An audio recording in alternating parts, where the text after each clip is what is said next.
Hey, what's up, everyone?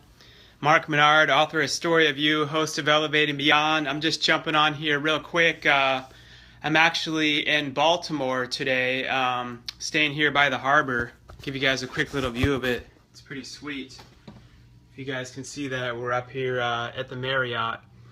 And I just want to talk to you real quick. My wife's out with the kids for a little bit, so I have a little time. I'm getting ready to exercise. And I wanted to share with you all about you versus you, which is the biggest battle in the mindset that you'll ever face. And I've shared this story with people on other platforms. I haven't shared it much on here yet. First of all, I want to talk about like when I was in jail at age 17. I had to go through a whole mindset shift of believing that I could change my life, actually could go to college, stopped hanging around the friends I used to hang around with. And as I transition to that, I'm always battling two different versions of myself. So I have one voice in my head saying, Mark, who are you to think you can go to college? You're a loser. You can't do this. You were the guy that was in jail. And then another part of me says, you can do this. You're going to do this. And I continue to battle those voices daily, and we all do. And then as I flash forward to starting my company, Dreamshine, about 10 years ago, I had a daily battle of that, of who are you to think you can start Dreamshine? Who do you think you can start your own company? The kid that was in jail. You're not good enough. You're not smart enough. You don't know what it takes to be a business owner. Then another part of me says, I can do this. I'm confident enough. I'm going to do this. I believe in what I'm going to do. No one's going to stop me. And it's like you're constantly wrestling with those voices every day. And why I like to share this with everyone is when people think this is happening to them, they think that you're the only one going through this. And like somehow successful people don't battle these same voices. And the truth is, all of us do. Everyone does. On my podcast, I've had over 117 shows with so many different guests, from NFL players to Fortune 500 company owners to New York Times best-selling authors, and they all go through this same daily battle, the you versus you. And what I want to tell you is you just have to be aware of when that voice comes to counteract it. Like me personally, I believe in God. So when I hear that, Mark, you can't do this. You suck. You're not smart enough. I've been speaking a lot. You're not good enough to speak. You dropped speech class 3 times. And then I think, through Christ, all things are possible. God has not given me a spirit of fear, but of power, love, and self-discipline. And you're constantly going to be wrestling with these, and that's okay. Like my book, it's getting ready to release next month. And I still could hear it in my head. I got a D in creative writing in college. My professor wrote on my paper, Mark, you have no understanding of that which it takes to be an author. And I finished my book, but I would hear that voice daily. Then I'd hear myself saying it. Who are you to think you can write a book? You're not good enough. You're not smart enough. No one's going to want to read it. And halfway through, I almost gave up. But I didn't. And people say, well, how do you do it? How do you fight through this? The answer is literally one day, one step at a time. And if the day before wasn't a great day, each day is a new day. Each hour is a new hour.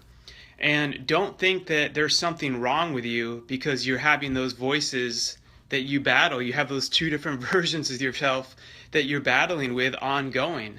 Just don't let the voice of fear win the voice of your destiny or the voice of your dream.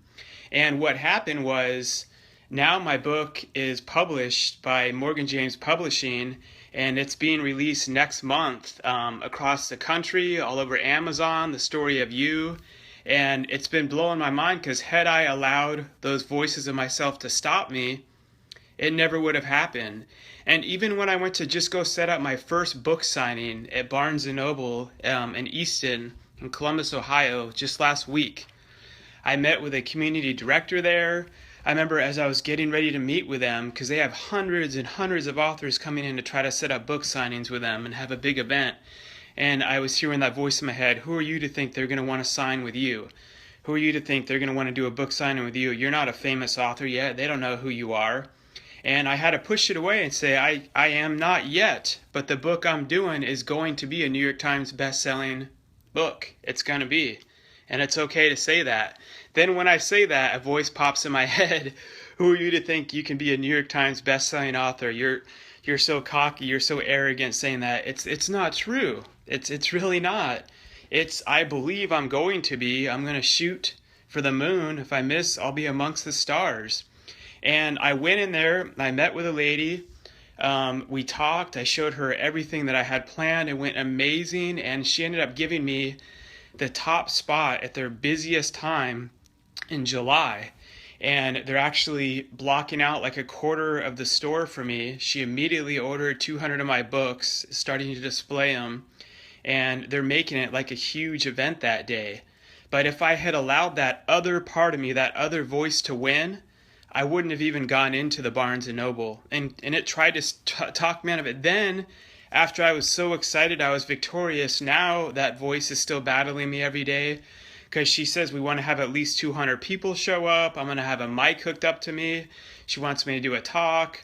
Then that voice is coming, what if no one shows up? What if you go to do the talk and you do a terrible job? And I have to push it away.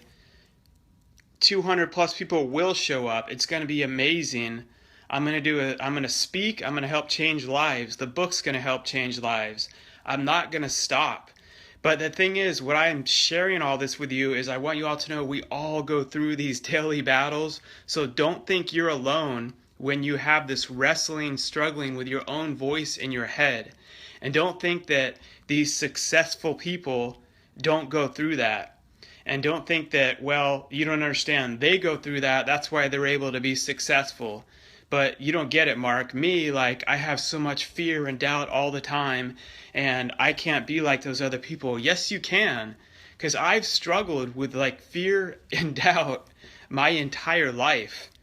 I master in fear because I know fear, because I've lived with it, and I still live with it every day, even before I got on to this live recording.